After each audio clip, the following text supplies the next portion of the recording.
Meu nome é Natan Gossenheimer, eu sou um corredor de montanha da categoria amador esforçado e sou também quiropraxista. Trabalho diariamente na minha clínica ajudando atletas e não atletas a se movimentarem melhor e com menos dor em suas vidas.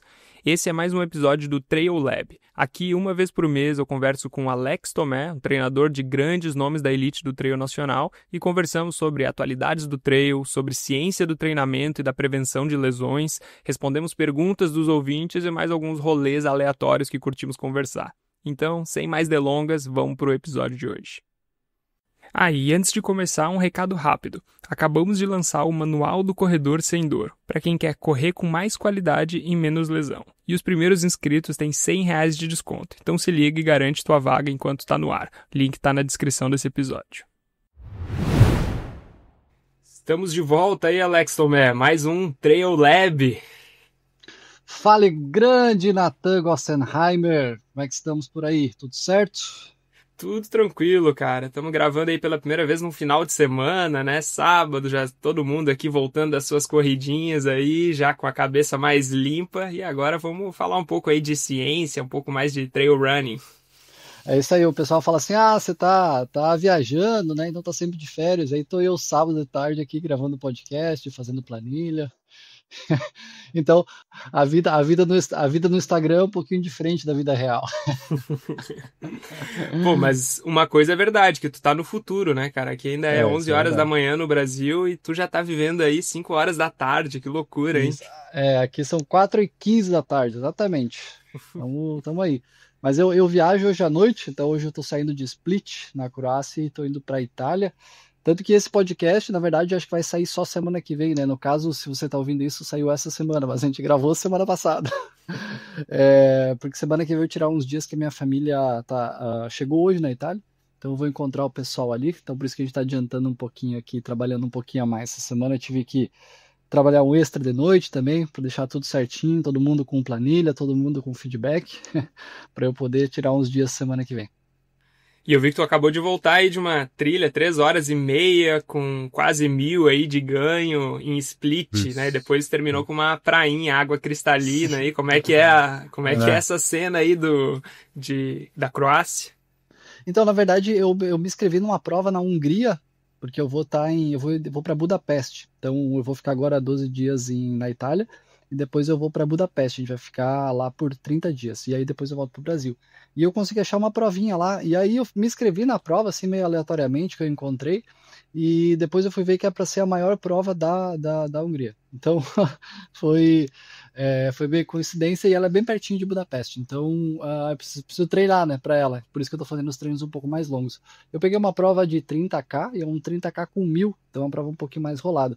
Então, eu tô fazendo uns treinos um pouco mais longos, os últimos 3 finais de semana. Hoje eu fiz, era para ser 3 horas, deu 3 horas e 10, deu 27,5 com 750, acho, de altimetria.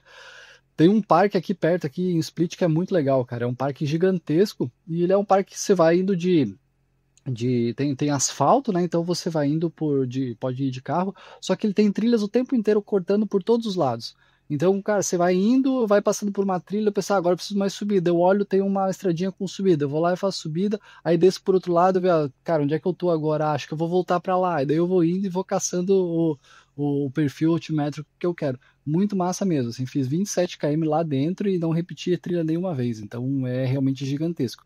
E aqui Split é banhado pelo Mar Adriático. Então o Mar Adriático, ele é aquele mar que a água é transparente, meio turquesa, assim, é realmente muito bonito, só que ela é muito gelada e não tem areia, é tudo pedrinha, assim. Então ela é um pouquinho chatinho para entrar na água, porque é pedra no chão, na areia, e a água é realmente muito gelada, mas, cara, é lindo, assim, é bonito demais. Então, é a primeira vez que eu entrei na água aqui porque era muito gelada, eu não gosto muito de água gelada.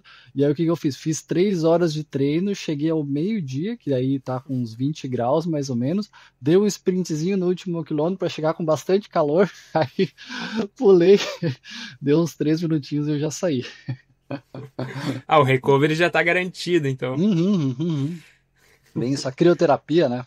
Caraca, só pega leve aí, porque chegar nessa prova da Hungria, prova maior do país, e ainda, pô, conseguir um top 10, pegar um pódio geral, vai pegar mal pra galera que é local, né? É, Então, pega é. leve aí no treinamento, cara. Vou dar uma seguradinha no final lá, deixar o pessoal passar, para não Dá ter. Vou uma fazer um split segurada, positivo. pô, Isso aí. senão daqui a pouco o pessoal vai ficar meio brabo, não vai deixar tu voltar pro Pô, é Brasil. verdade.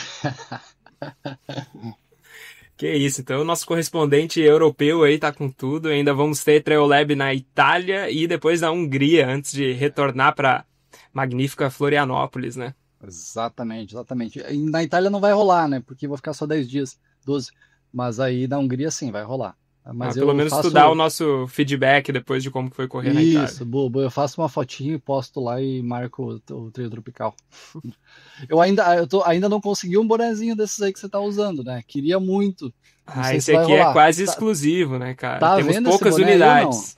Tá à Tá venda, vendo? tá à venda. Temos aí no link do Instagram, na bio lá, mas temos poucas unidades aí. É quase exclusivo esse boné. Mas agora, cara, isso aqui não é jabá, tá? Não foi combinado. Mas se eu pedir lá, ele me entrega em casa, porque eu já pedi pro Natan levar numa prova pra mim e ele não me entregou. Então eu quero Ah, realmente pior que eu comprar um. esqueci mesmo. Eu esqueci de levar mesmo. Mas ali pedindo pelo link, ali é direto no Mercado Livre, então não tem erro. Ah, então beleza. Então por isso você não quis entregar. Você queria que eu comprasse lá Com direto. certeza. Não, pior que eu vou ter mais trabalho, porque eu tenho que ir no correio para o Mercado Livre Ah, pra conseguir levar. enviar. Boa, boa, boa. Mas vou pedir, pode deixar.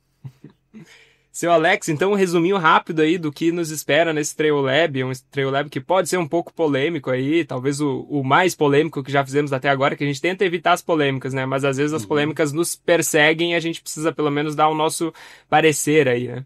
Então Boa. vamos começar aí com o nosso quadro de atualidades, vamos falar do Jaraguá Sky, falar da Tutã e falar sobre o caso aí com o Daniel do Nascimento, né? Depois, no nosso quadro da ciência, a gente vai falar sobre um estudo. O Alex vai trazer um estudo pra gente sobre alongamento, se faz bem ou não alongar, né? Pensando em performance. A pergunta do ouvinte vai ser sobre técnica indecida, como melhorar a técnica indecida. E o nosso rolê aleatório, a gente vai falar sobre a diferença de correlação e causalidade, quando a gente está ouvindo as histórias aí dos treinamentos, né? Principalmente dos atletas de elite, o que a gente deve levar como uma correlação direta, assim, desculpa, como uma causalidade direta ou simplesmente uma correlação. E vamos falar também sobre tipos de tênis, quais tipos de tênis a gente gosta, quais não gostamos e para que serve cada tipo de tênis que a gente utiliza. Então, Isso. bastante coisa aí. Inclusive, o Natan vai falar qual é o melhor tênis que existe no mercado brasileiro hoje para trilha. Então fica aí E que você vai sem viés ouvir. nenhum. Sem viés nenhum, porque aqui não tem patrocínio, infelizmente, né? Infelizmente, se tivesse, pô, a gente estaria bem melhor, né? Talvez não Bem precisaria melhor, estar bem aqui no melhor. sábado gravando. Exatamente. Estamos aqui tentando gravar para ver se rola comprar um tênis a mais aí. Então é isso, Alex. Vamos começar aí falando sobre Jaraguá Sky? Boa. Vamos lá. Qual que foi a sua percepção daí? Cara, primeiro que assim, Jaraguá Sky, pra quem não sabe, eles fizeram algo diferente esse ano, né? Que introduziram uma competição nos moldes bem diferentes, que foi o Atleta DNA, né? Chamaram aí 8 dos melhores atletas de trail do Brasil do sexo masculino e 8 do sexo feminino e disputaram 4 provas, ou 5 provas, eu acho que foi, né? Exclusivas só para esses atletas, assim, né? E provas das mais modalidades ou das mais modalidades diferentes, assim, né? Teve Isso. prova só de velocidade, teve prova só de subida, teve prova só de descida, teve provas mais longas, teve ultramaratonas também, então foi uma competição que realmente testou o máximo da capacidade desses atletas, assim, e a gente pôde acompanhar isso, né, de uma maneira muito boa, parecia que a gente estava lá, né, desde da primeira transmissão ali, começou na terça-feira, se eu não me engano, com as voltas ao redor de um lago, né, então foram 8 quilômetros de paulada, assim, foi muito legal de acompanhar aí, de ver a galera, tipo, pô, a primeira volta acho que eles fizeram para 2,50 e pouco, ou 3 baixinho Caramba. de pace, né? Os 2 quilômetros, assim. Então, e ficou mais ou menos naquela média ali. Acho que depois, quem ganhou essa prova ali, que foi o Fantasma, acabou fazendo uma média de 13,15, 13,20, alguma coisa assim, né? Esses 8 quilômetros lá. Imagina tu fazer isso sabendo que no restante da semana tu ainda vai ter que fazer muita quilometragem. Assim. E se não me engano, era nessa aí que a cada volta um ia sendo eliminado. Exatamente. Então, é muito massa, muito legal. Pode Foi bem seguir, legal de desculpa te acompanhar, interromper. cara, porque era isso, não era só uma prova, assim, né? Parecia que era um jogo, assim, né? Parecia que era tipo Exato. um programa de televisão, assim, que tu tava acompanhando, só que tu tá acompanhando os caras ali, né? Que tu sabe, que tu já conhece, que são da elite, que tem uma performance muito legal, mas nessa modalidade diferente, né? Parecendo mais um jogo do que uma prova em si, né? Então, foi Vai muito ser as legal isso Olimpíadas do poder... Faustão. É, tipo isso aí.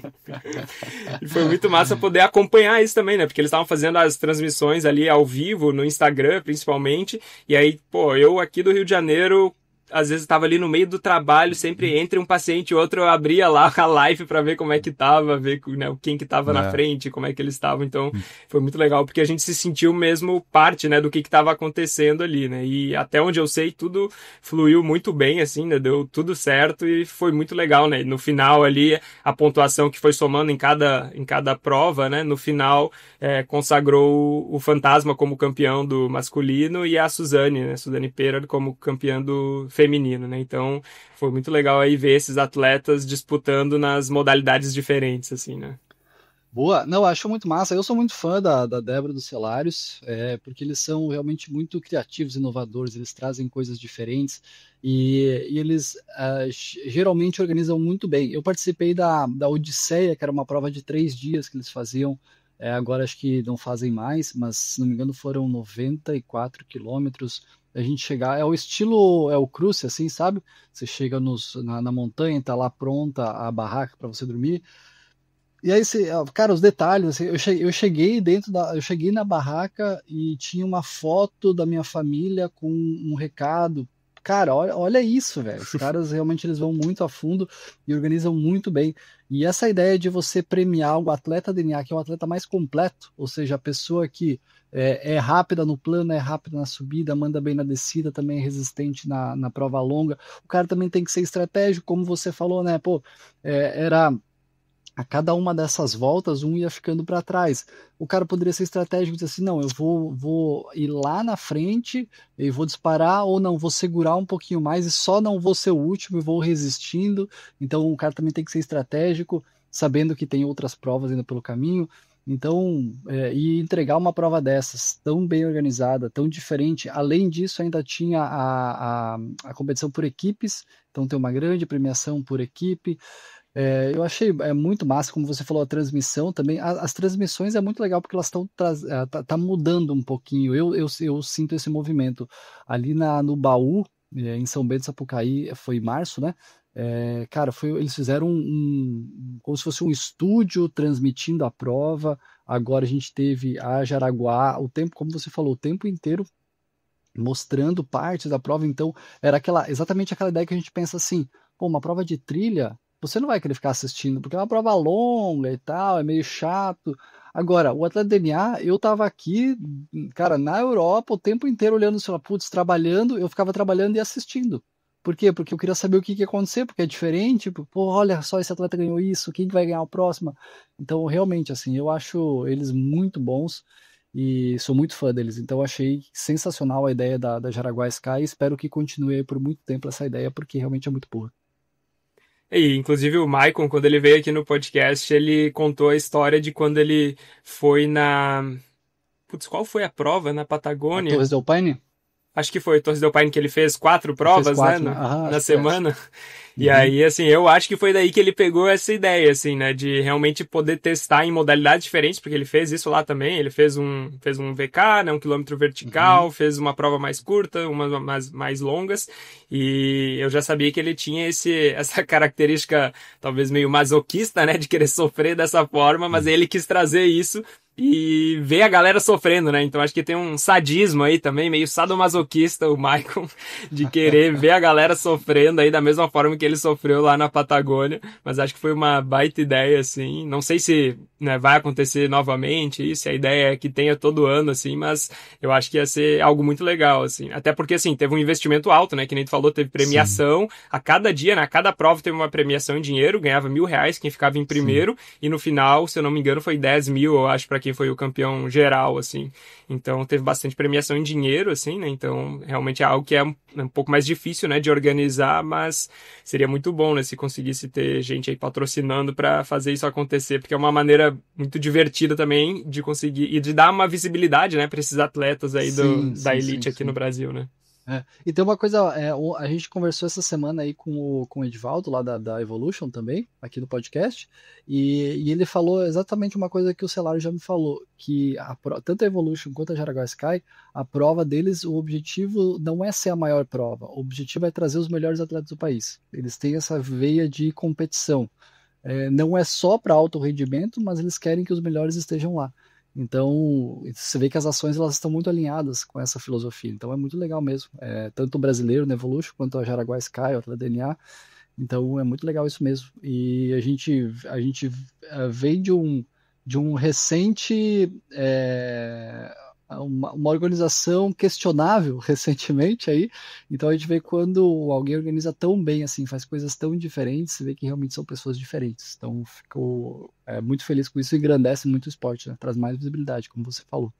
E não só fazer as coisas tão bem, mas eles foram muito ousados também, né? De colocar esse modelo, né? De provas logo na semana da Jaraguá Aham. Sky, assim, né? Então foi muita coisa nova, diferente, com transmissão ao vivo, assim. Então, muita coisa acontecendo ao mesmo tempo e ainda ali, logo depois, na mesma semana do Jaraguá Sky, né? Da Jaraguá Sky. Sim. Então, acho que eles foram muito ousados, mas conseguiram entregar tudo que eles prometeram, assim, né? Então, eu acho que talvez essa é um pouco da diferença aí, né, para essa prova, né, que infelizmente teve vários problemas, né, que foi acontecendo, que foi a Tutã, né, que acontece aqui no Uhum. Rio de Janeiro, e acho que ficou bem claro esse contraste aí, né, de uma prova que, como a Isso. Jaraguá Sky, que preza pelo menos ali para entregar o básico, né, que foi, pô, uma marcação certa, os pontos de controle no lugar certo, assim, né, garantindo o bem-estar de todos os atletas, e aí a diferença da Tutã, que queria trazer, né, teve o intuito de trazer um rebranding, né, eles até divulgaram isso, que queriam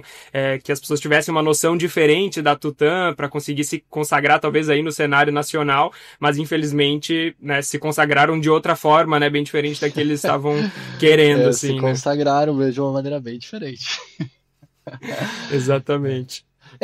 Assim, novamente, a gente não quer entrar em polêmica, até porque teve muita gente que escreveu sobre isso na rede social.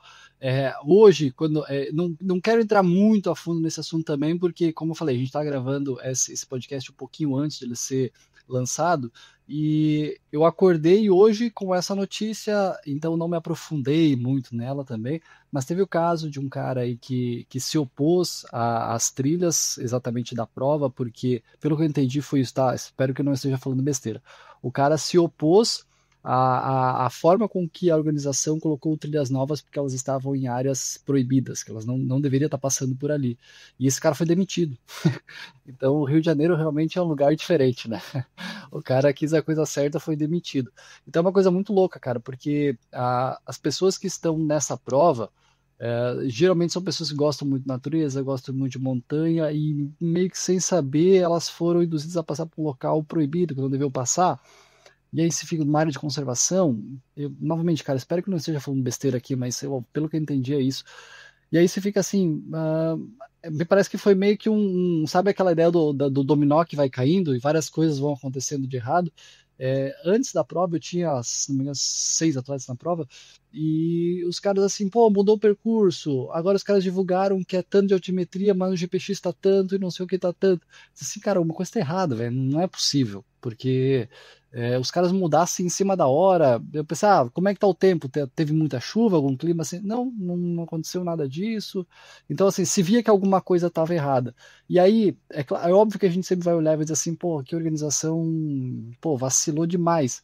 E eu também, eu acredito isso, realmente, a culpa é total da organização. Eu tenho atletas que se machucaram, muita gente caindo, muita gente se perdendo. É perigoso, assim, perigoso de colocar os atletas em risco. Isso é total responsabilidade da organização. Mas eu não sei em que momento que a organização também foi pega de surpresa com esse negócio de não pode passar por aqui, tem que trocar em cima da hora, e se fica aquela decisão de, pô, tem que trocar a trilha agora ou cancelar a prova em cima da hora. Então eu também acho que não foi uma situação agradável para a organização, mas de qualquer maneira a responsabilidade é 100% deles, né? E eles têm que assumir isso, e quando você coloca uma prova, eles têm que assumir e fazer a coisa funcionar e dar certo.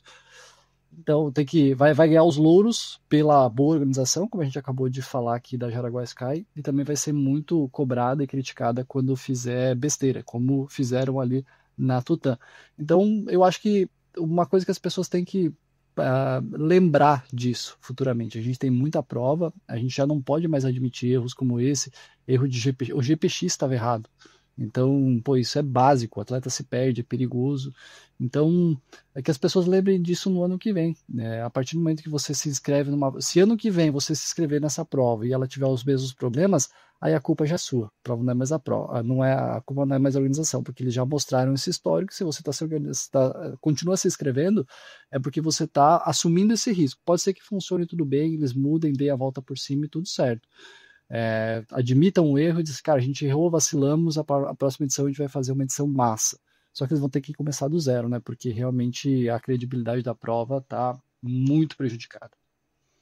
Começar do zero não, começar bem do negativo, assim, né? Isso, é verdade, é verdade. Se estivesse começando do zero, era só isso, chamar o pessoal para conhecer a prova, mas não, eles vão ter que sair, né, de uma avaliação que as pessoas já fizeram, que é bem negativa, assim, para tentar realmente se reerguer de alguma forma, assim, né? Eu acho que o nosso papel aqui, né, e o nosso objetivo aqui não é só ficar ali cutucando a ferida e ficar falando mal, assim, porque realmente é muito fácil, né, ficar falando mal quando as coisas não dão certo, né? Mas o nosso papel aqui é de realmente trazer a importância disso, né? Porque, cara, a gente sabe isso porque se você se perde num lugar que nem aquele, como, né, o Parque do Itatiaia, ou enfim, esses lugares ali, acho que tinha até propriedades, né, privadas, né, que passavam também durante a prova, se você se perde ali, a sua vida tá em risco mesmo, assim, porque você não tem mais noção de, às vezes, tipo, para que lado você vai, a sua comida ali, as calorias que você tem estão contadas para fazer aquele percurso, às vezes chegando até o próximo posto de controle, você pode se machucar fora do percurso, aí você faz o quê? Como é que vocês vão te achar, né, se você tá machucado fora do percurso e não consegue mais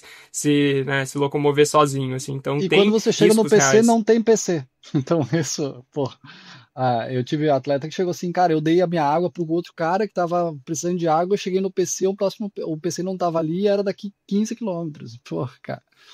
Isso aí é básico, cara, não dá.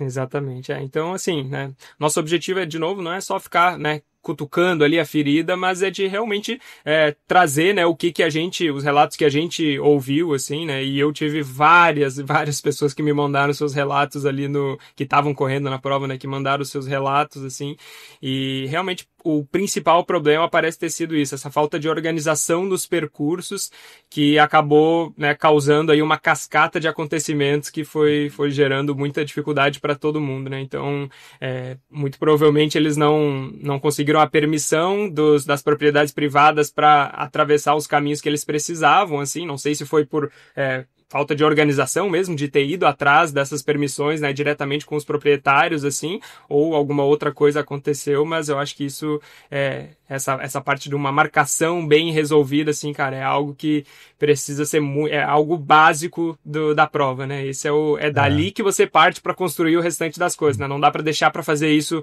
para resolver isso no final, assim, né, então eu acho que fica a lição até para as outras provas aí, né, cara? O principal é a marcação do percurso. Se a marcação do percurso está errado, pô, aí não adianta ter nada mais. E eu até queria trazer outro ponto, tá? Eu queria parabenizar os atletas que se posicionaram. A gente teve atletas muito relevantes do cenário que se posicionaram. E isso é muito importante, porque a gente já teve recentemente provas que tiveram problemas muito graves. Teve prova na metade do ano lá no Paraná, do ano passado. Teve prova no começo do ano em Minas, esse ano. Provas que tiveram erros muito parecidos, só que as pessoas não se posicionam. E se você não tá lá, e eu não estava em nenhuma das provas, só que eu tive atletas que correu, e os atletas me falaram, cara, aconteceu isso, não tinha marcação, faltou água, estava aqui, o GPX estava errado, coisas que aconteceram já e os atletas não se posicionaram, não falaram sobre isso. E aí, quando você não fala, se ninguém tivesse falado sobre isso a Tutano, que venha estar lotado. Então, parabéns para quem se posicionou, porque eu sei que foram atletas de alto rendimento, atletas que são muito relevantes no cenário. E esses atletas eu sei que eles podem se incomodar com isso, vão arranjar problema para eles, porém, a gente precisa disso para o esporte crescer. Então, parabéns para esses atletas. Exatamente. Comigo era sempre assim. Quando finalmente estava pegando o ritmo nos treinos, empolgado com cada corrida, visualizando a próxima prova, lá vinha ela. Uma dorzinha chata ou pior, uma lesão que me tirava da trilha.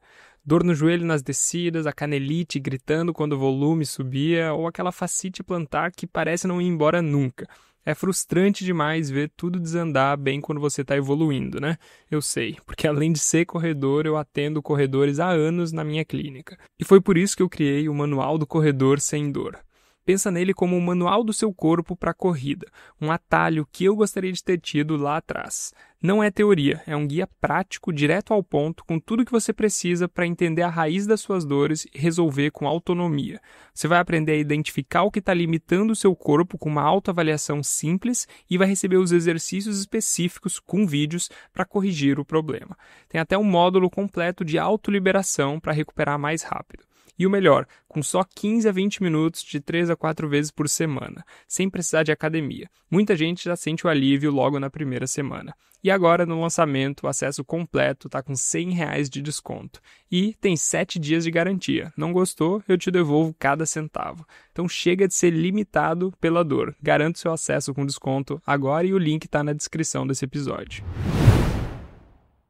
E, cara, como se não bastasse de polêmicas aí, a gente tem mais um assunto que é polêmico aí, que foi o caso do Daniel Nascimento, né, que acabou aparecendo aí essa semana. Então, traz aí pra gente o que aconteceu, que tu tá mais por dentro aí também do caso. Eu sempre tento ser esse cara mais ponderado, mais equilibrado, talvez por isso que eu não bombo nas redes sociais por aí, mas uma coisa que esse menino, Daniel, se não me engano, ele tem 22, 23 anos, ele é bem novo. E pensa assim, pensa o Natan com 22, 23 anos. Você é um cara mais explosivo, você é um cara que não é muito de... a própria idade, ela traz isso pra gente, né? Essa imaturidade, essa dificuldade de tomar decisões corretas. Então, quando um cara é tão proeminente, tão talentoso quanto ele precisa ter alguém que vai fazer um plano de carreira para ele, que vai conduzir, que vai trazer, olha, não é por aqui, o caminho é outro, e tal, tal, tal. E me parece que esse cara, não sei se ele não teve ou se foi um trabalho muito mal feito, porque ele é uma cascata também de coisas que acontecem, não é um fato isolado, ele já teve vários problemas por aí. E o que aconteceu é que ele teve um exame de antidoping fora de competição. E a gente tem substâncias que podem ser usadas. Existem substâncias que podem ser usadas fora de competição e não podem ser usadas durante competição. E existem substâncias que você não pode usar em nenhum momento. E ele estava usando substâncias que ele não pode usar em nenhum momento e foi testado fora de competição. E eu não sei exatamente como é que foi o teste dele, mas os atletas eles podem ser testados a qualquer momento do ano. Principalmente atletas que têm alto nível. Então, se você entra numa lista específica, os caras vão dizer assim, ó, você está nessa lista e você pode ser testado a qualquer momento. Então, você pode estar na sua casa hoje, simplesmente assistindo Netflix, e vai ligar um cara, ó, tô indo aí te testar no horário que você indicou aqui que você pode. E no local que você indicou que você pode. E se você não colocar o local certo, o horário certo ali, e você não estiver lá, você pode receber uma punição por isso. Então, não tem como escapar. Ou você vai ser testado, se não for testado, você vai ser punido igual, porque você não forneceu o local e o horário, enfim. E ele foi punido por 5 anos, cara, por algumas substâncias. Então imagina, um cara que tem aí 23, 24 anos, provavelmente, ser punido por 5 anos, 5 anos sem competição, você vai perder patrocínio, cara, você vai procurar outra profissão. Pode ser que daqui com 28 anos ele volte, claro. O Kipchoge tá aí com 40 anos mandando ver, super bem. Então ele ainda tem bastante tempo para chegar lá. Mas, cara, é uma carreira muito mal gerida, porque ele é super talentoso, né? É uma pena, né, que ele tem um recorde brasileiro, né, na maratona, assim, tem o melhor tempo, assim, então é um talento aí que realmente tinha tudo para fazer a gente se orgulhar, né, do Brasil no atletismo, assim, que a gente tem tido, inclusive cada vez mais, né, atletas, assim, o Pio agora, né, também, tipo, né, acabou de ter uns resultados excelentes aí essa semana, e o Danielzinho era um cara que estava também trazendo muita relevância, né, para o Brasil, e infelizmente acabou acontecendo isso, assim, né, né? Mas Eu até é fui uma procurar aqui a idade dele, tá? Pra não falar besteira. Ele tem 26 anos. Errei, foi 26 mal. já, então já vai pra 31, né, depois. É, Que é muito novo, né? Pô, é a minha idade aí, então tem tudo pra brilhar ainda também, né? Tá é. no auge da idade. Deve ser.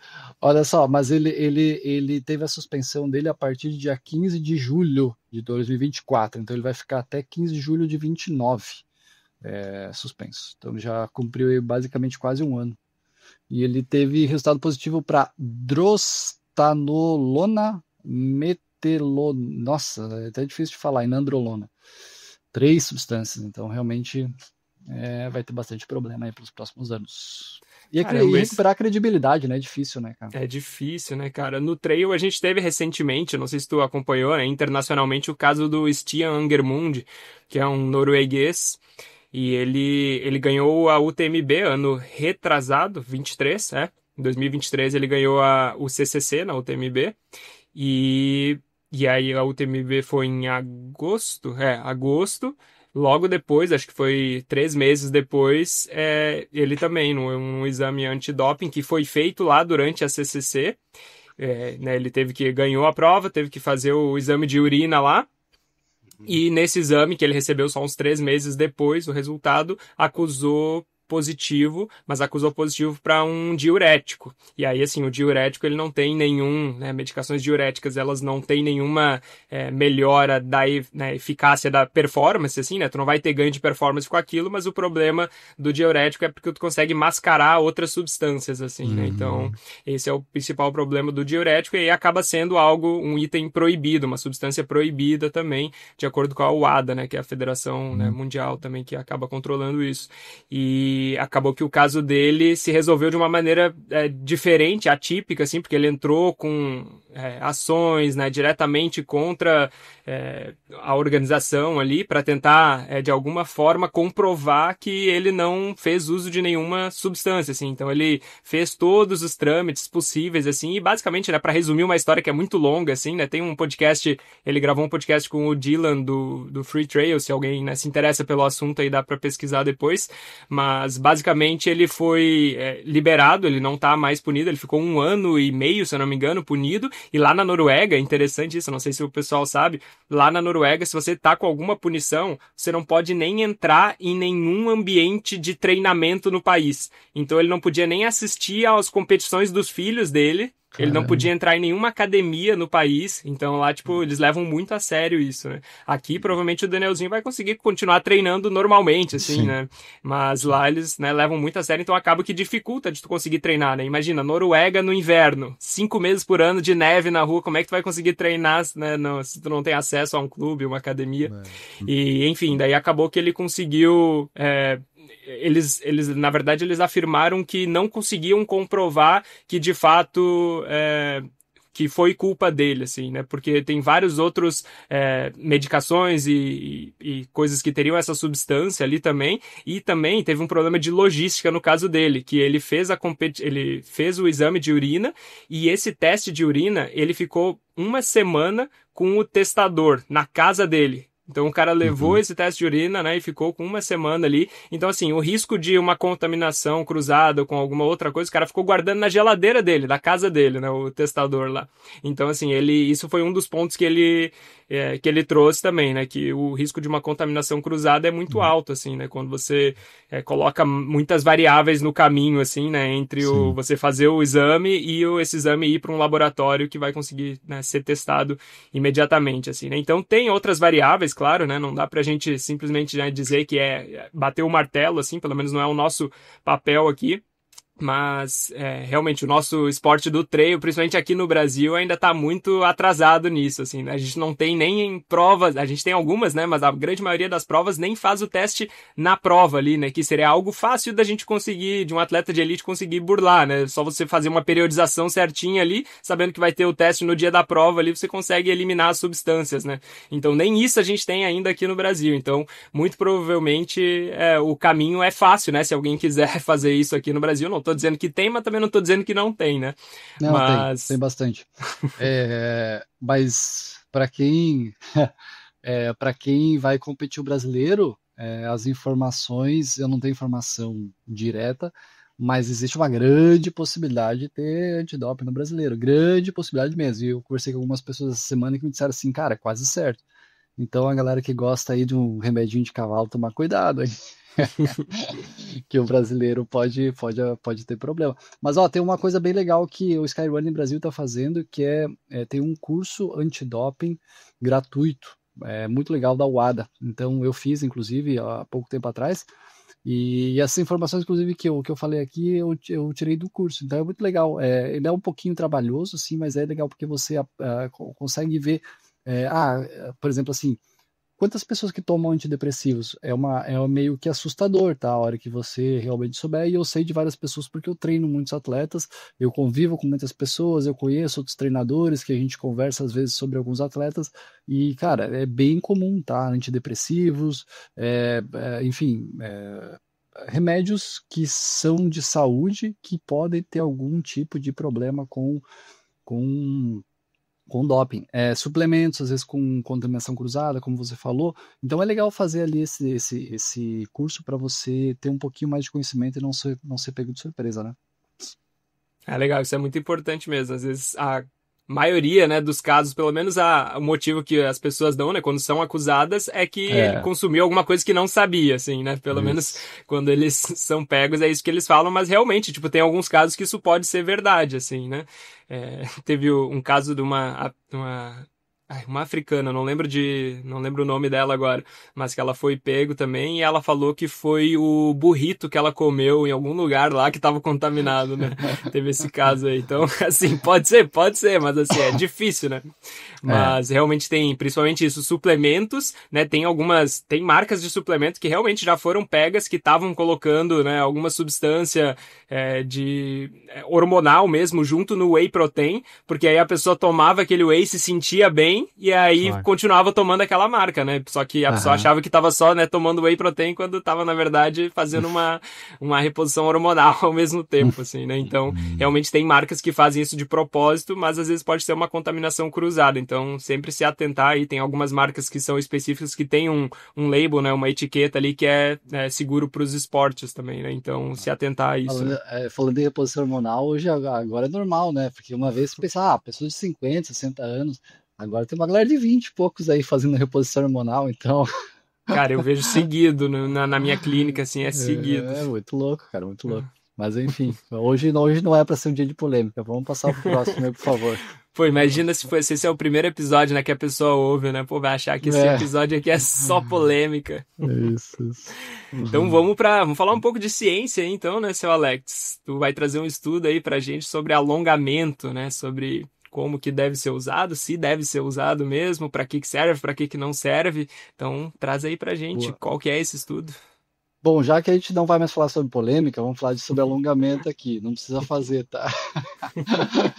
Não, não é Cara, hoje assim. a gente não vai escapar de polêmica em nenhum tópico, eu acho, desse. Vai ser o primeiro episódio com hate aí no Instagram.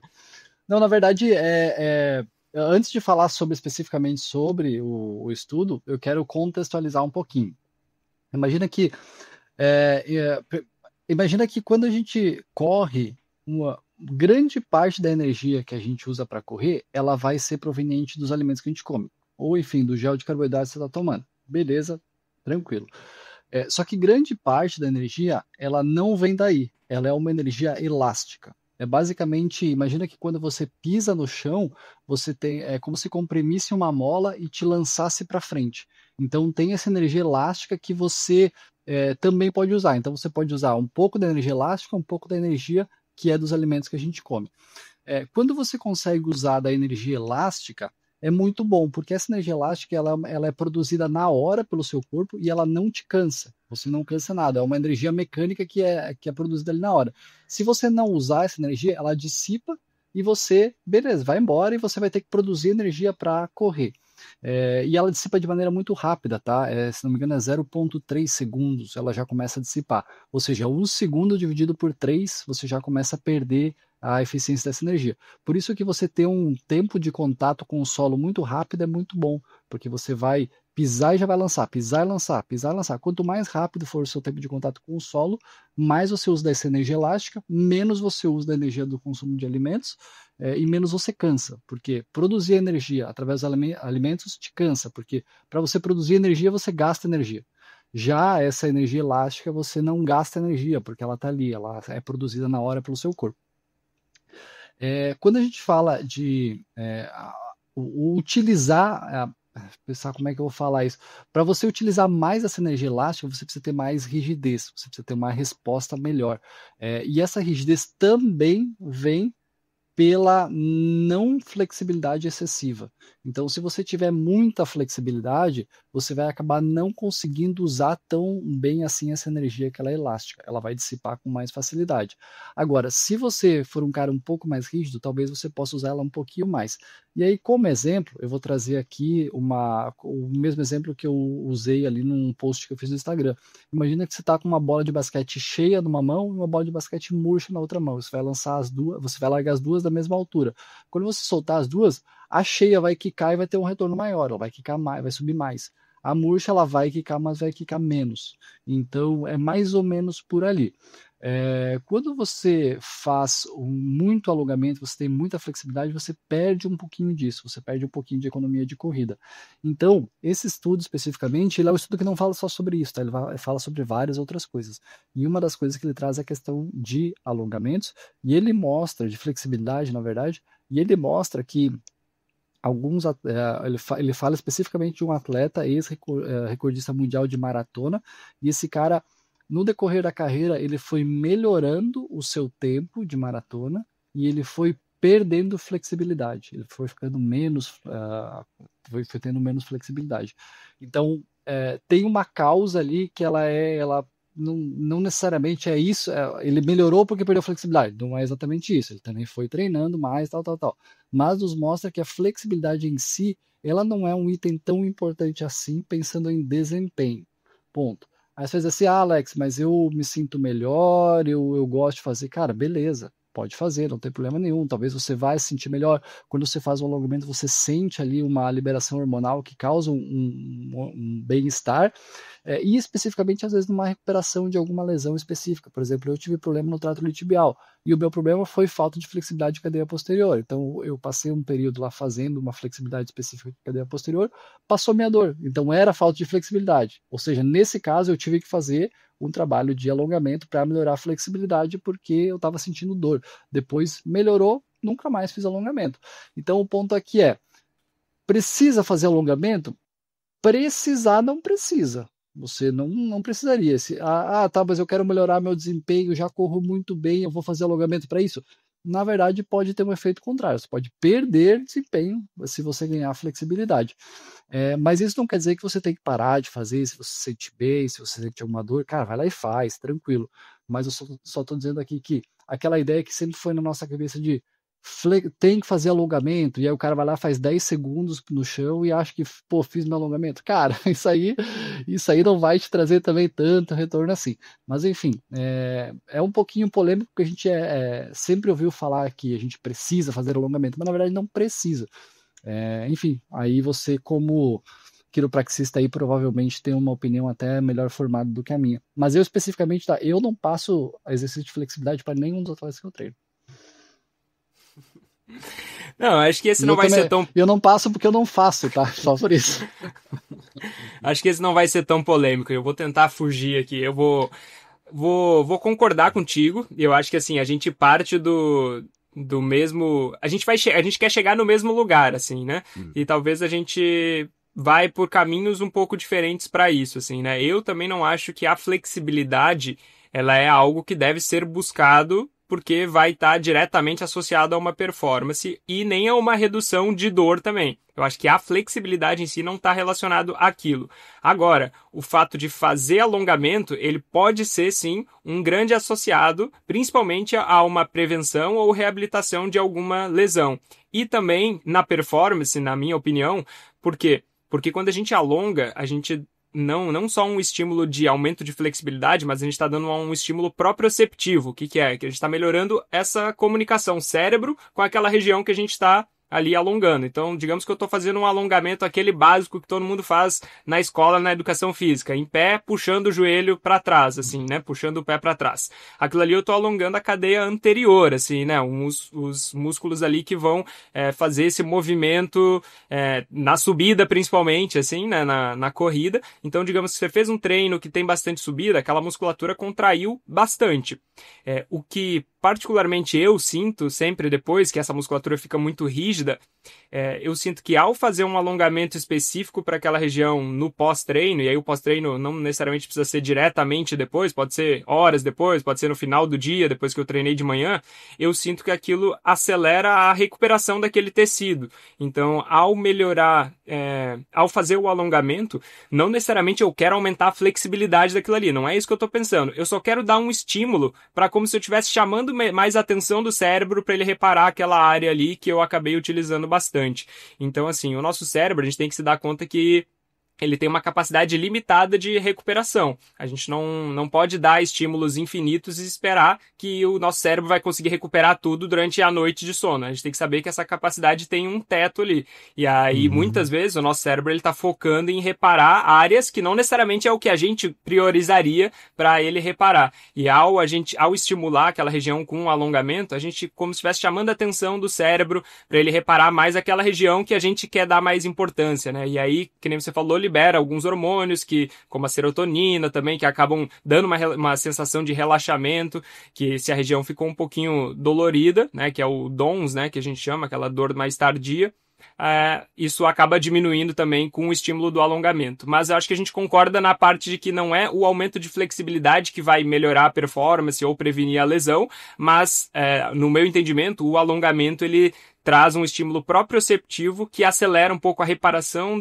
daquele tecido, e esse estímulo proprioceptivo, mesmo que faça um estudo ali, mostra que realmente não melhora a recuperação daquele tecido. Eu me sinto muito bem fazendo, e eu sinto que o meu corpo responde melhor quando eu faço, assim, né? Então, muito da prática baseada em evidência, né, que é o que a gente tenta trazer, né, na minha clínica aqui, isso tem que levar em conta também a percepção de cada, e a individualidade, a subjetividade de cada paciente, ou de cada pessoa, né, cada atleta também. Então, assim, se você se sente melhor fazendo aquele alongamento, você sente que recupera mais rápido ou que ajuda a aliviar alguma dor ou desconforto que você sente, cara, faz à vontade, assim, né? Não é porque a gente tá querendo melhorar a flexibilidade ou nada assim, não. Só porque aquele movimento ali traz algum alívio, então, beleza, vamos fazer ele mais, né? Isso acontece seguido na minha clínica, assim, né? Às vezes chega um paciente que, quando ele tá me falando ali alguma coisa na anamnese, eu já vou imaginando, fazendo algumas suposições do que pode melhorar, e às vezes quando eu testo aquilo ali, nada do que eu achei que melhoraria, melhora. Mas às vezes uma coisa totalmente diferente que ele faz, não, eu me sinto bem quando eu faço tal movimento. Não, beleza, então vamos focar nesse movimento aí, que é o que a gente chama de direção preferencial. O movimento de direção preferencial ajuda demais a acelerar um tratamento de recuperação. E esse movimento de direção preferencial, na corrida, pode ser às vezes um alongamento que você faz que estimula o cérebro a conseguir focar mais para reparar aquela região ali naquele momento, assim, né? Então, acho que eu acho que a gente tá no mesmo lugar aí. Não sei o que tu acha, se tu quer discordar de mim. Não, eu acho que é mais ou menos isso também. Uma coisa que é interessante falar, eu não faço alongamento, mas eu faço massagem esportiva com periodicidade. Então, geralmente aí 2 semanas eu faço.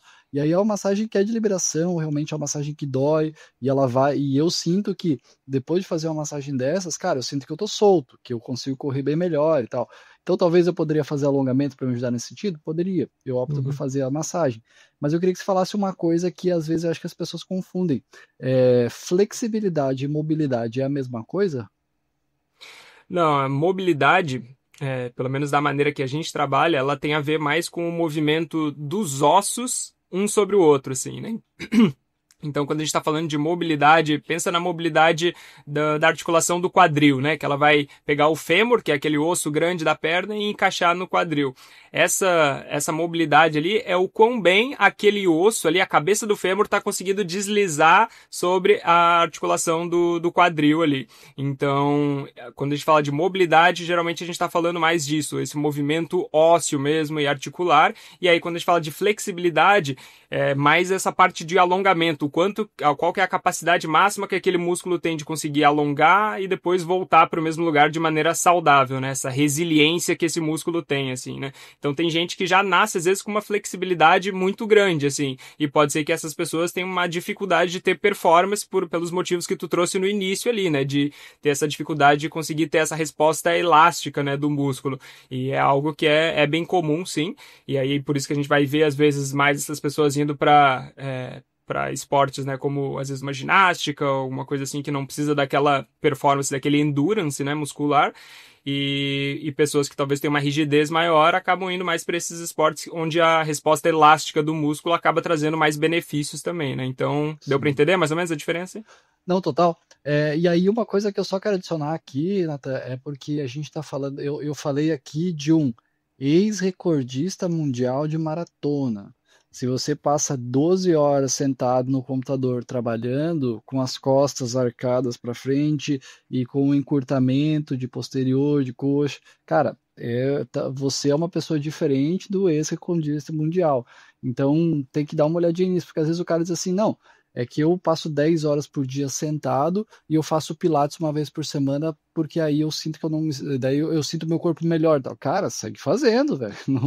Não é esse o objetivo aqui dizer para parar de fazer alongamento. Estou dizendo que eu preciso fazer alongamento para correr bem? Não precisa, não precisa. Mas talvez o seu caso, pelas questões específicas da sua rotina, seja interessante você fazer. E é interessante porque pelo meu discurso aqui pode parecer que eu sou o maior defensor, né, do alongamento, né? Mas mesmo no manual que eu acabei de divulgar, de lançar aí, né, o Manual do Corredor Sem Dor, né, lá eu não ensino nenhum alongamento. Tava tentando pensar aqui se eu tenho algum, mas eu acho que não. Lá eu não ensino nenhum alongamento. E por alongamento eu tô falando alongamento estático, assim, né? Então você ficar, puxar uma articulação e segurar ali 30, 40 segundos. Não, isso aí eu não mostro nenhum tipo de alongamento no manual. Então, assim, não é porque eu não acho que isso ajuda, mas é porque eu acho que, né, para recuperar uma função, que é o foco do manual ali, é recuperar alguma função e ajudar o corpo a prevenir outras lesões que podem vir por causa dessas restrições que o nosso corpo vai fazendo, os exercícios de mobilidade acabam sendo, e ativação muscular, né, eles acabam sendo mais eficientes, assim, né, então são aqueles movimentos que você faz, coloca uma articulação e repete algumas vezes, assim, né, então você faz de maneira controlada, devagar, e isso vai trazer um aumento da mobilidade daquela região, de novo, para onde tem uma restrição ali, né, e é aí que a gente quer focar, então realmente o alongamento tem o seu lugar, mas, né, não é todo mundo que precisa, assim, mas se você se sente bem, segue fazendo aí, porque com certeza para alguma coisa tá ajudando, né. Boa, exatamente. Então pensei que ia ser mais polêmico, então não teve graça. Olha aí, hein, cara, nem conseguimos trazer uma polêmica, e esse tinha, né, tinha potencial. Imagina só, você tá no meio da trilha, o sol castiga, a subida não acaba nunca e sua boca tá mais seca que o sertão em fevereiro. Você tenta pegar sua água e o zíper emperra. Você puxa, ele trava. Você puxa mais forte, ele arrebenta. Seu gel voa pra mata e agora, além de desidratado, você tá patrocinando o lanche da fauna local. É por isso que escolher um bom colete de hidratação faz toda a diferença. E se tem uma marca que entende isso é a Alto Estilo. Eles fazem equipamentos esportivos há mais de 40 anos e criaram esse colete junto com corredores, pensando em tudo que um corredor de trilha precisa. Ele não tem zíper para não te deixar na mão, ele é leve, expansível e veste como uma segunda pele. E tem bolsos estrategicamente posicionados para você acessar água e comida sem precisar parar. E o melhor, enquanto algumas marcas gringas cobram quase o dobro por um colete assim, esse aqui é feito aqui no Brasil, com qualidade excelente e um preço muito mais acessível. Se você quer correr leve, sem estresse, sem perder tempo brigando com o zíper, dá uma olhada no colete de hidratação da Alto Estilo. Entre no site autoestilo.com e enquanto estiver lá, sinta-se à vontade para usar o cupom TRAILTROPICAL5 para 5% de desconto em todo o site. É TRAILTROPICAL5 para 5% de desconto. Vamos para a nossa pergunta do ouvinte, então, Alex? Bora, manda ver. Essa pergunta veio da nossa ouvinte Alessandra Prieto. Ela colocou assim: Natan, faz um post sobre técnicas de descidas em trilha. Eu já ouvi que depende de coragem, força excêntrica de quadríceps e acuidade visual. Caraca, ela já trouxe uns termos aí que... Termo técnico. provavelmente é ouvinte do Trail Lab, né? Aí ela continua, mas quando fomos crianças de apartamento, como melhorar essa coragem, entre aspas? Obrigado, seu podcast é o melhor. Então é isso, crianças de apartamento realmente têm essa dificuldade aí, né, seu Alex? Vamos colocar trail runners de apartamento. Olha, é bem interessante isso, porque ela citou exatamente as 3 coisas que são os fatores determinantes da descida. Se a gente for pensar, nenhuma delas tem relação com condicionamento, né? Não é VO2, não é limiar, não é economia de corrida. A gente tem um trabalho muito importante ali que é de força, porque a força muscular é o nosso freio. Se você confia no seu freio, você vai ter mais coragem. Só que para isso você precisa ver, enxergar bem, porque senão fica muito difícil você descer rápido. Uma coisa importante a gente pensar é que a descida ela vai ter 2 momentos. Um momento que é a tomada de decisão e o segundo momento que é a ação daquela decisão. Porque imagina que você está descendo, a descida normalmente ela é mais rápida do que a subida, né? A não ser que seja muito técnica. Mas se você está descendo muito rápido, você tem menos tempo para tomar uma decisão e para executar aquela decisão, que é o chamado dupla tarefa, você pensar numa coisa e você executar aquela coisa. Então, quando você tem essa maior força, você vai confiar mais, então você vai conseguir fazer acontecer um movimento mais seguro, digamos assim.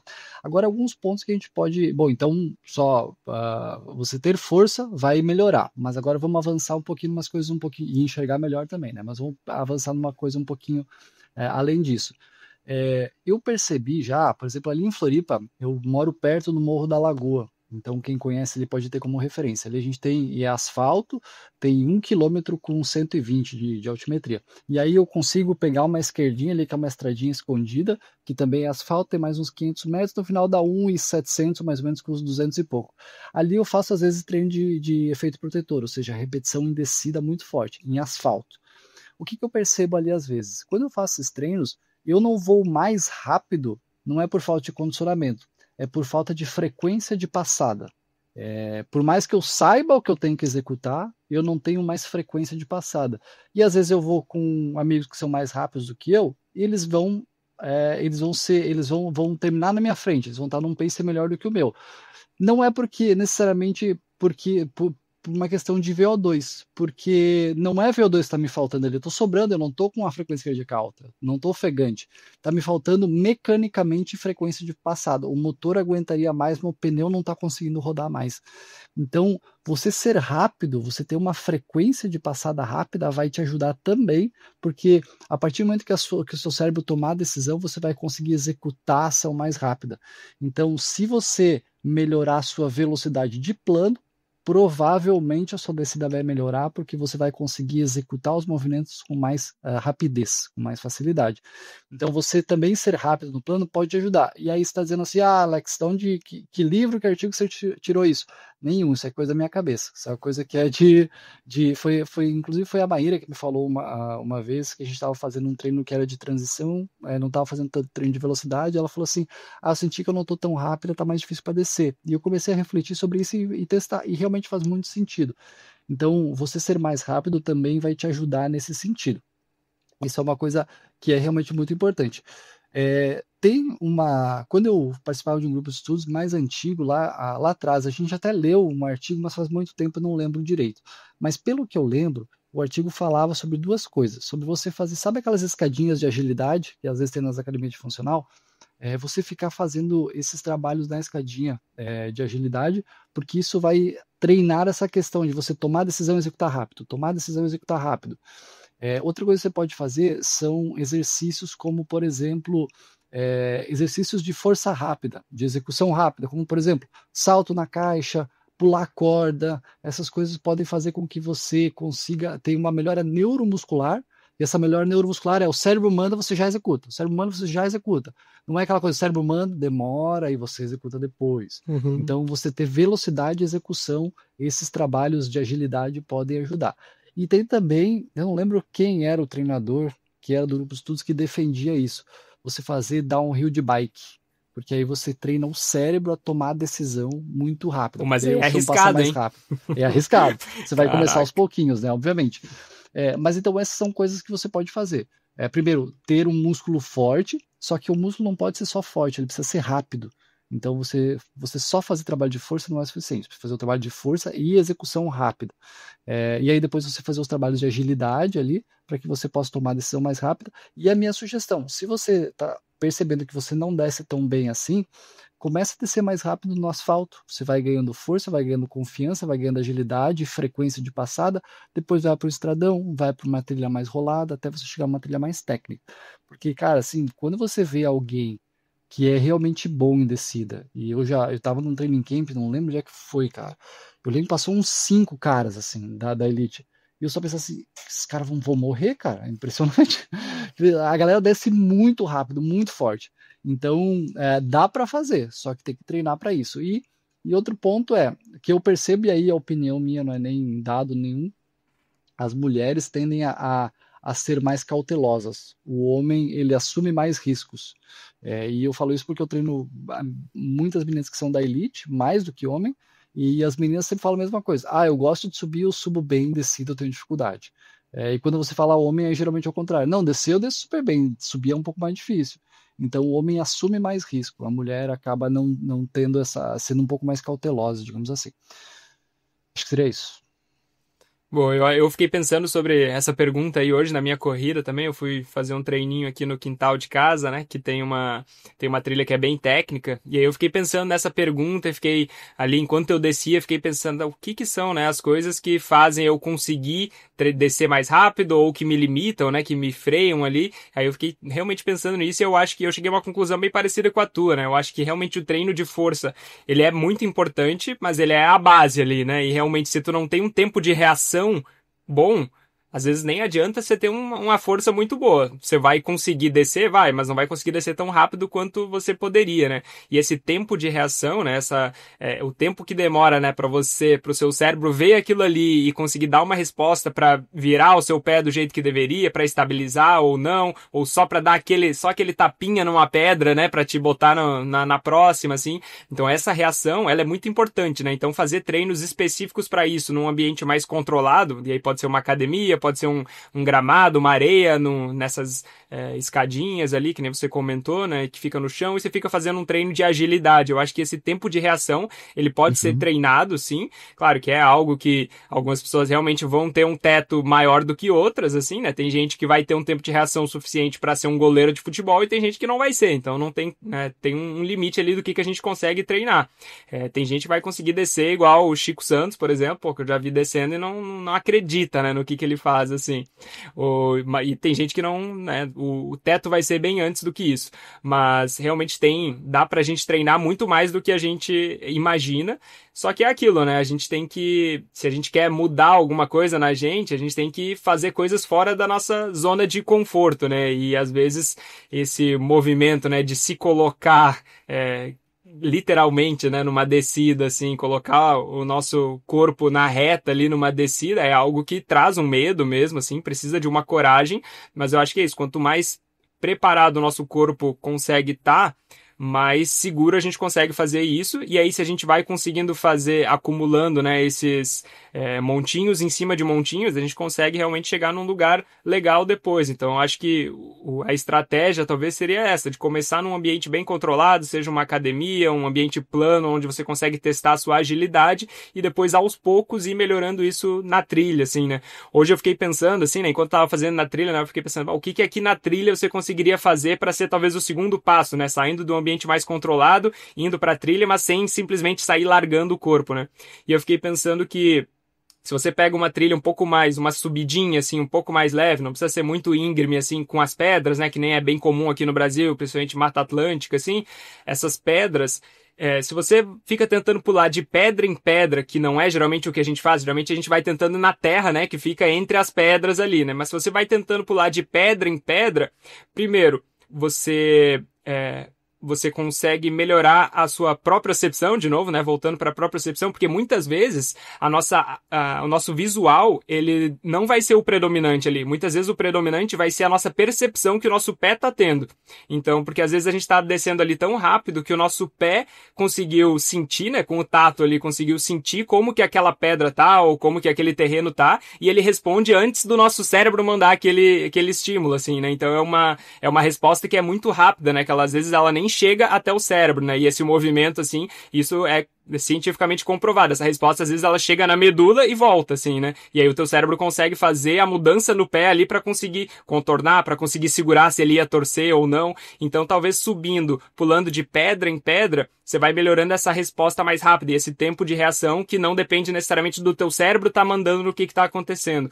Então, eu fiquei pensando que talvez seja uma estratégia legal, assim, você ficar evitando esse terreno mais regular e ir pra pedra, que vai melhorar como que o teu tato do pé ali, e aí isso provavelmente melhora esse tempo de reação também. É uma forma que dá para fazer isso, né? E aquilo que tu comentou da cadência, né? Você aumentar a sua cadência, diminuir a largura das passadas, é algo também que vai provocar uma agilidade um pouco maior, né? Você vai ter que dar mais passadas ali, esse tempo de cada passada vai ser diminuído, e assim você consegue ganhar mais agilidade também. Então foi algumas coisas que eu pensei mais práticas, assim, hoje na minha corrida. Não sei se tu acha que faz sentido ou não, mas eu acho que talvez seja útil aí para quem tá querendo dar um passo a mais aí nesse caminho de conseguir ter mais coragem, né, nas descidas.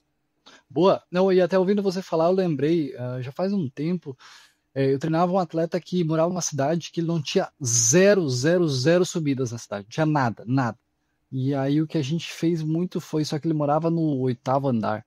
A gente fazia muito treino de escada. Então subia a escada e o descer a escada, se você descer degrau a degrau, ele também exige uma frequência de passada bem alta. E claro que não é técnico, mas ele pode te ajudar também e é fácil, né? Porque você tem, a maioria das pessoas mora em apartamento, acaba tendo essa questão aí de, como a gente falou, né? Um trail runner de apartamento, então tem escada. Então, subir vai melhorar muito a questão de VO2 máximo e a descida vai melhorar bastante essa questão de frequência de passada. Claro que aí não é técnico, então não tem essa tomada de decisão, os degraus são todos iguais, facilita muito.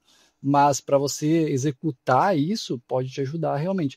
Mas é interessante a descida, porque você depende de vários fatores, né? Você depende tanto do visual, quanto do seu cérebro para tomar a decisão, quanto do seu corpo para executar aquela decisão, mas também depende da sua coragem, também depende da força do seu. É muito complexo, então tem que entender exatamente qual é a sua limitação especificamente. Mas acho que é isso aí, o que você falou faz muito sentido.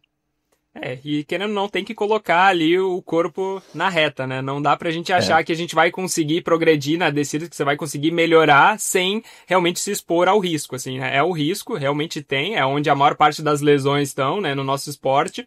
Principalmente, isso é interessante, principalmente, eu não lembro onde que eu vi isso, mas não são nas descidas tão técnicas e nem tão íngremes. Geralmente é nas descidas que são não tão íngremes assim, que aí você consegue colocar mais velocidade. E aí, quando você coloca mais velocidade, cada passada tá sendo feita com mais peso, né? Porque você tá fazendo uma frequência de passada um pouco menor, e aí tá sendo mais peso ali, e aí é geralmente nesse momento. Você se empolga na velocidade ali, e aí vira o pé, machuca, alguma coisa, enfim. Então, esses são os momentos que geralmente são críticos nas provas, assim, né? Boa. E aí, Nathan, só mais 2 dicas aqui. Uma delas se você treina a gente geralmente tem uma trilha aí que a gente treina com mais frequência, né? Por exemplo, quando eu estou em Floripa, eu tenho uma trilha que é a da Antena, que dá 4 quilômetros com 420. Aí eu chego até lá em cima e aí eu volto. Então, às vezes, até treino que eu faço durante a semana. Ali eu passo direto. O que você pode fazer pega um trecho especificamente e vê o tempo que você faz esse trecho. Na próxima vez, tenta fazer 2, 3 segundos mais rápido. 2, 3 segundos mais rápido. Em algum momento você vai ter que ir acelerando na descida especificamente para você conseguir melhorar. E outra coisa interessante que é uma técnica chamada de espelho, que você pega alguém que é mais rápido que você na descida, faz essa pessoa ir na sua frente e você vai atrás tentando acompanhar e imitar mais ou menos o que ela está fazendo. Então, mas é o que você falou, é tempo e exposição. Vai, desce, acelera, desce, acelera, desce, acelera, porque isso vai te ajudar. Boa, vamos para o nosso último quadro, rolê aleatório, então? Boa, vamos lá. Esse rolê é bem aleatório, na verdade, também, porque foi um podcast que eu ouvi, um podcast do Roger, né? Inclusive, fica a dica aí, se você não escuta o podcast do Roger, o Ultralado, é um excelente podcast aí sobre o mundo da corrida e da corrida de montanha também. E foi um podcast que não foi com um corredor de montanha, foi com o Fábio Jesus, que é um corredor de asfalto, que tem tido cada vez resultados melhores aqui no atletismo aqui nacional. E um podcast bem legal, essa entrevista com ele, assim, o Fábio é um cara bem humilde, ele é do Nordeste, ele é da Bahia, se eu não me engano, e aí foi para São Paulo, começou a correr e, cara, tem tido resultados excelentes, assim, ele trabalhava como gari no período da noite, chegava em casa acho que 4 e pouco da manhã e saía já para treinar logo depois, tipo, dava um cochilo e saía para treinar, assim, né, e é um cara que tem uma trajetória muito humilde, mas, bom, cara batalhador, assim, e hoje está colhendo vários frutos aí de toda essa dedicação que ele colocou. Ele teve um tempo excelente na meia de Berlim, agora ele fez 1 hora, 2 minutos e 51 segundos, se eu não me engano. Então, um tempo aí excelente, né? E não é o melhor tempo dele. Acho que ele fez 59 em Berlim e o melhor tempo dele é 1 hora, 2 minutos e 50, se eu não me engano, que ele fez em outra prova já, não lembro qual que é. E o cara que tá treinando aí para né, representar o Brasil nas Olimpíadas, né, de 2028, né, que vai ter lá em Los Angeles. Então ele está tentando aí uma vaga para representar o Brasil na maratona mesmo, completa aí, no próximo ciclo olímpico, né? Então está se preparando para isso. Mas o rolê aleatório que eu queria trazer é que quando eu estava ouvindo essa entrevista com ele, eu fiquei principalmente nessa parte que ele falou do treinamento dele, como ele, trabalhava como gari, assim, durante o período da noite. Então, imagina, não é um trabalho tranquilo, né? É um trabalho que você tem muito esforço físico, trabalhava a noite inteira, chegava em casa, tirava um cochilo, 1, 2 horas ali e já saía para treinar. E aí eu lembro, quando eu tava escutando isso aí, eu fiquei pensando, cara, o cara treina com o corpo em fadiga, assim, né? O corpo cansado, pelo menos, assim, e ele sai para treinar. O meu cérebro já fez uma associação direta, assim, talvez é isso que tá faltando pra mim, né? Ou talvez Dormi é isso... pouco. Tô dormindo demais. Tô dormindo demais.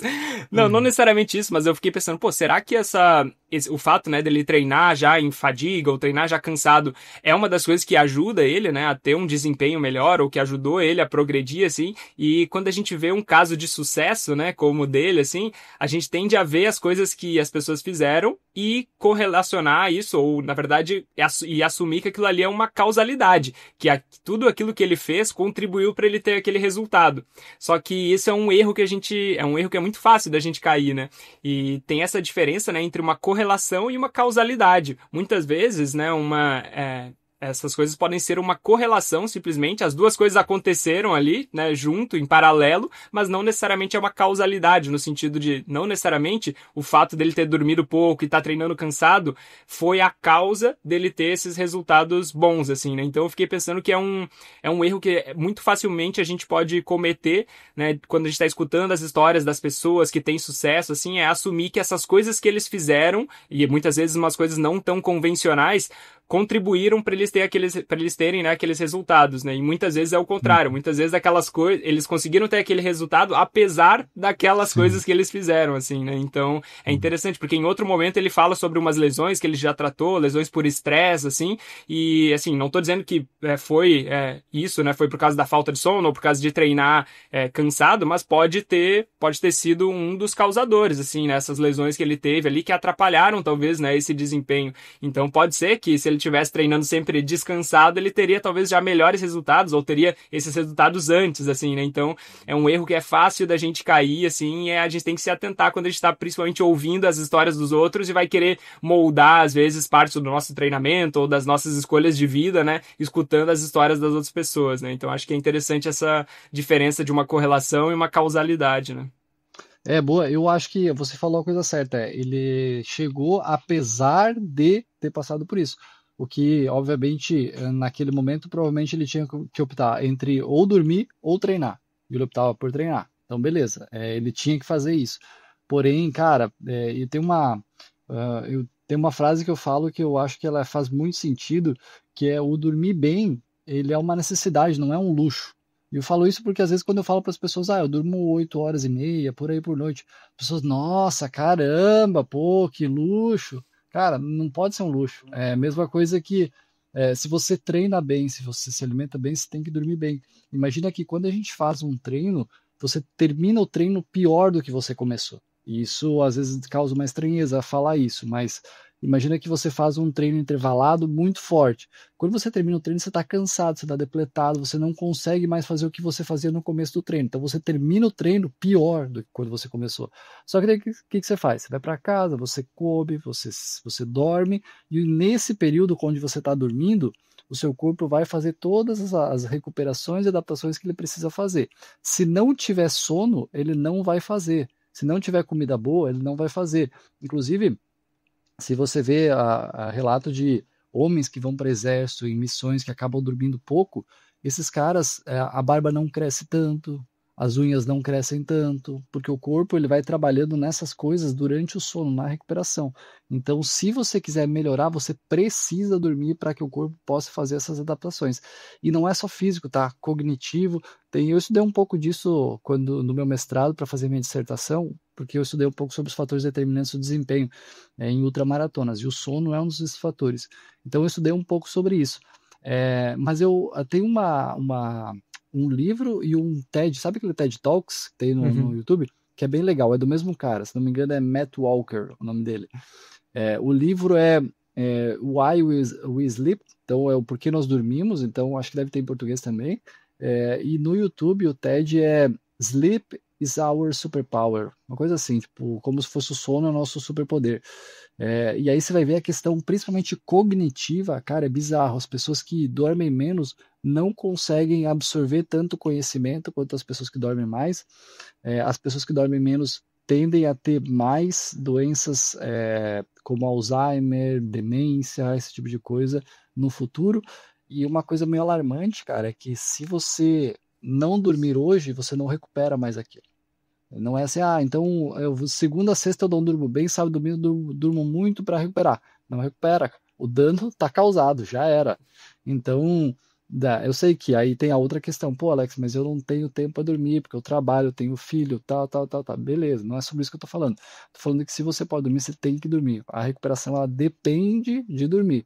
Então, eu tenho certeza que esse cara teria rendido mais e teria diminuído a probabilidade de lesão dele se ele tivesse dormido mais. Então, apesar de dormir pouco, ele manda muito bem. Mas, e aí eu entendo que é o contexto de vida dele, né? Mas, cara, dormir não é luxo, cara. Dormir é necessidade do nosso corpo. Então, dá um jeito aí, dá teus pulos e arranja uma horinha a mais para dormir aí.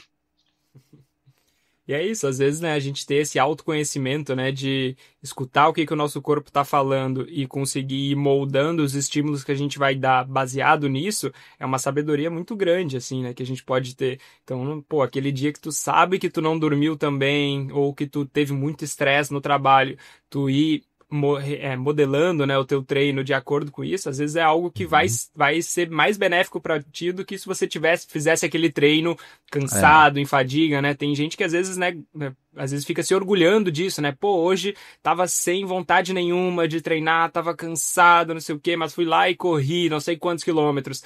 Beleza, tipo, às vezes realmente pode ser algo que vai te ajudar, mas muitas vezes, às vezes pode aumentar a tua chance de uma lesão, pode, né, te deixar às vezes mais distante do teu objetivo do que se você tivesse encurtado um pouco, ter feito ainda um treino, só que encurtado um pouco, né, por causa de como que o teu corpo tava, né?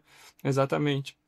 É algo que essa sabedoria aí pode nos ajudar, né? Se a gente conseguir entender e sempre questionar, né? Pô, beleza, isso aqui que aquela pessoa tá falando, será que isso realmente a pessoa teve esse resultado por causa daquilo? Ou será que ele tá tendo resultado apesar daquilo, né? Eu acho que é algo que pode nos ajudar aí a conseguir interpretar melhor, né? O que a gente escuta e porque a gente escuta tanta coisa, né? Hoje em dia que se a gente não tiver essa sabedoria aí. E é uma coisa que você já falou aqui no podcast, né? Como é que é a frase, cara?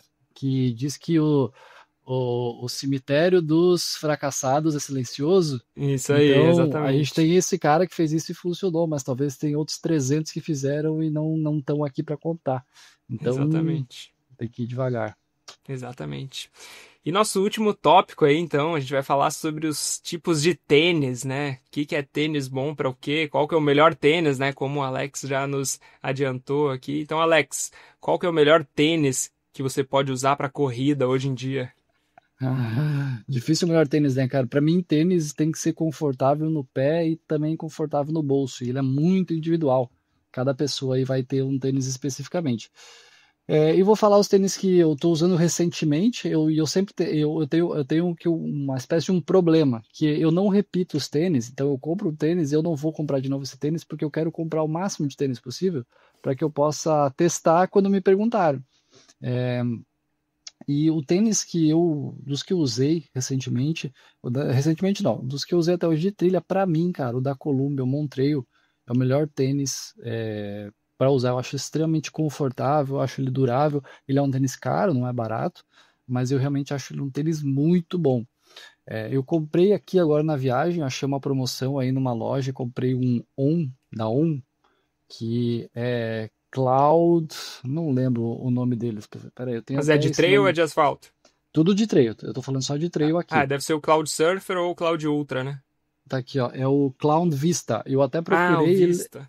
Ele não sei se ele tem no Brasil, isso aí. Uhum. E eu paguei 95 euros, menos R$ 700, mais ou menos.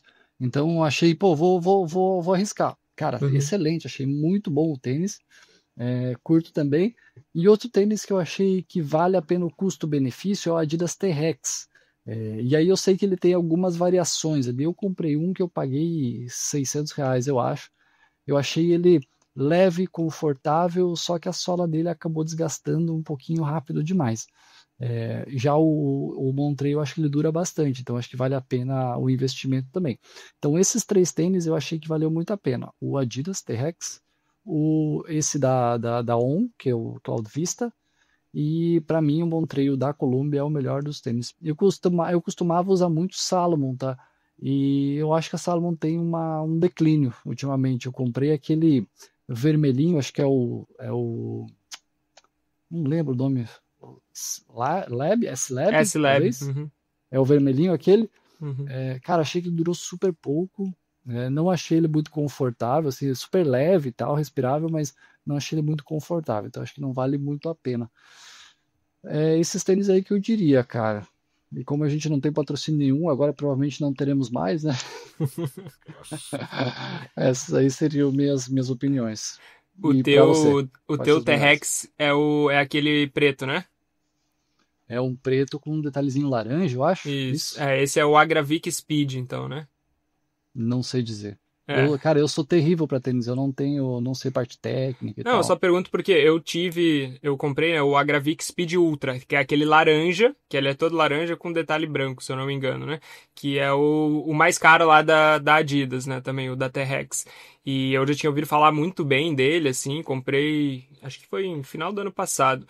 E assim, é um tênis que assim tem uma responsividade incrível, assim, é um tênis para performance mesmo, mas por causa disso ele acaba deixando a desejar na estabilidade. É um tênis que, se você tem alguma questão no tornozelo, principalmente, uma instabilidade, ou se você se preocupa com isso, assim, cara, não, talvez não é o tênis ideal. Ou se você faz provas com terrenos muito técnico, né? Essa raizeira, muita pedra, assim, talvez não é o tênis ideal. Mas né, se você faz mais prova num corrível, estradão, assim, é um tênis que é legal, sim. Acho que o que tu tem, que é o Agravic Speed, ele é um pouco mais estável. O Mas eu Speed achei ele Ultra, instável também, tá? Achei ele não. instável. Fácil de torcer. Isso, o Fácil de... solado dele é muito parecido dos dois, ele é mais fino, mais É. estreito, assim, né, um pouco, e aí acaba que dificulta isso, só que o Speed Ultra ainda ele é mais instável ainda, porque ele tem menos apoio ali no tornozelo, assim, então tu sente um pouco mais instável com ele, mas também eu comprei o número certo que eu uso sempre 41 e eu comprei 41.